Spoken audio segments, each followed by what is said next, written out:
അസ്സലാമു അലൈക്കും വറഹ്മത്തുള്ളാഹി. ബിസ്മില്ലാഹിർ റഹ്മാനിർ റഹീം. സമ്പന്നനായ തോട്ടക്കാരൻ തൻ്റെ സമ്പത്ത് നശിക്കുകയില്ല എന്നും മരണശേഷം ഒരു ജീവിതമുണ്ടാവുമെന്ന് താൻ കരുതുന്നില്ല എന്നും പറഞ്ഞപ്പോൾ അതിനോട് പ്രതികരിച്ചുകൊണ്ട് പാവപ്പെട്ടവനായ സുഹൃത്ത് പറയുന്ന കാര്യങ്ങളാണ് ഇനിയുള്ള 5 ആയത്തുകളിൽ പറയുന്നത്.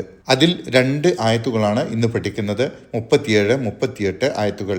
നീ ഇങ്ങനെ ഒരു നിലപാട് സ്വീകരിച്ചുകൊണ്ട് നിന്നെ സൃഷ്ടിച്ചു പരിപാലിച്ചു പോന്ന നിന്റെ റബ്ബിനോട് നീ നന്ദികേട് കാണിക്കുകയാണോ എന്നാണ് പാവപ്പെട്ടവനായ സത്യവിശ്വാസി ആ തോട്ടക്കാരനോട് ചോദിക്കുന്നത്.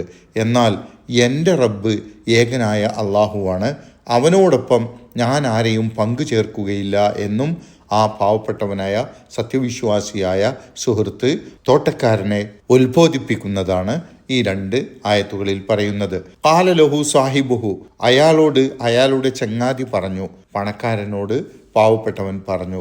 വഹുവ യുഹാവിറുഹു, അയാൾ അവനുമായി സംസാരിച്ചു കൊണ്ടിരിക്കെ.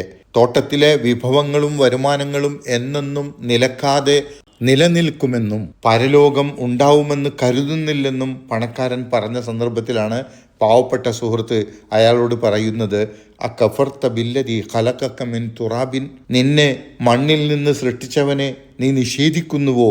സുമ്മ മിൻ നുതുഫത്തിൻ, പിന്നെ ശുക്ലഗണത്തിൽ നിന്നും നിന്നെ സൃഷ്ടിച്ചവനെ. സുമ്മ സൗവാക റജുല, പിന്നെ നിന്നെ ഒരു പൂർണ്ണ മനുഷ്യനാക്കുകയും ചെയ്തവനെ. ആദ്യം മണ്ണിൽ നിന്നും പിന്നെ ഇന്ദ്രിയത്തുള്ളിയിൽ നിന്നും സൃഷ്ടിച്ച് പിന്നെ നിന്നെ ഒരു ഒത്ത മനുഷ്യനാക്കിയ ദൈവത്തെ നിഷേധിച്ചിരിക്കുന്നു എന്നാണല്ലോ നീ പറയുന്നതിൻ്റെ അർത്ഥം.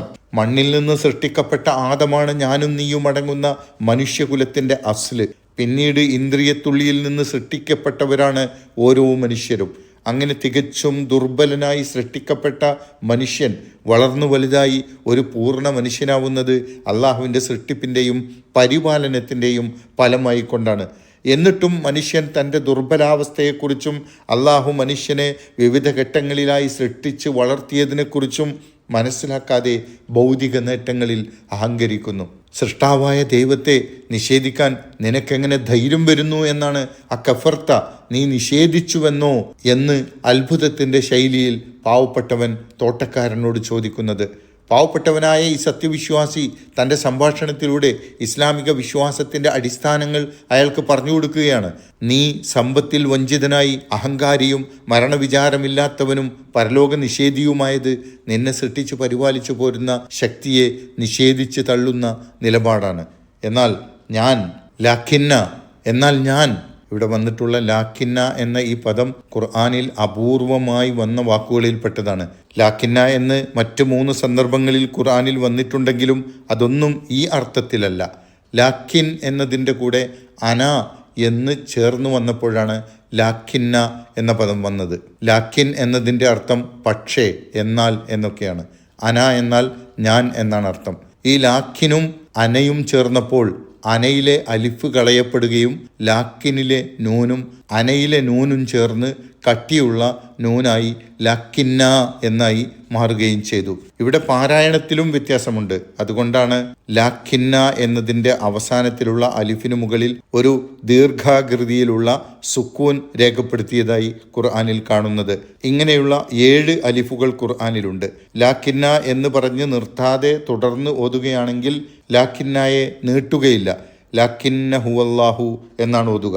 ഏതായാലും പാവപ്പെട്ടവനായ സത്യവിശ്വാസി തോട്ടക്കാരനോട് പറയുന്നത് എന്താണ്? നീ നിന്റെ നിലപാടിലൂടെ നിന്റെ സൃഷ്ടാവിനെ നിഷേധിച്ചു.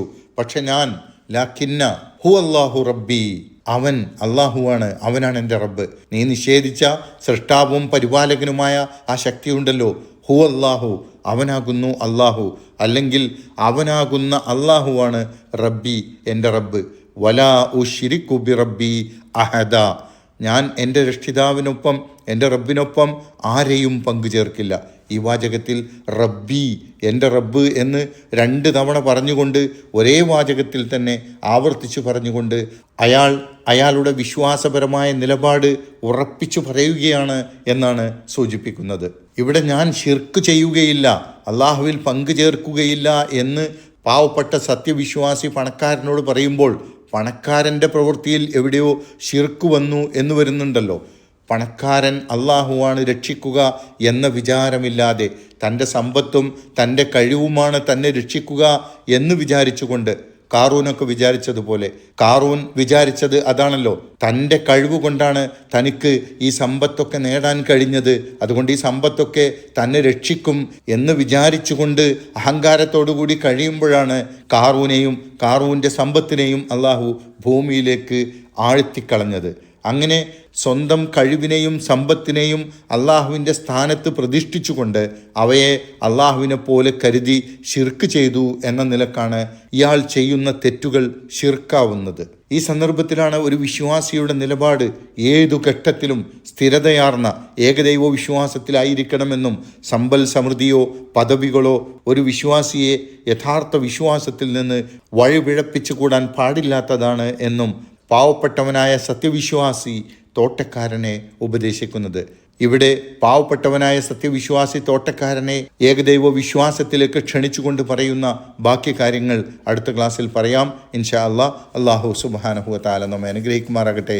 അസ്സലാമു അലൈക്കും വറഹ്മത്തുള്ളാഹി വബറകാതുഹു.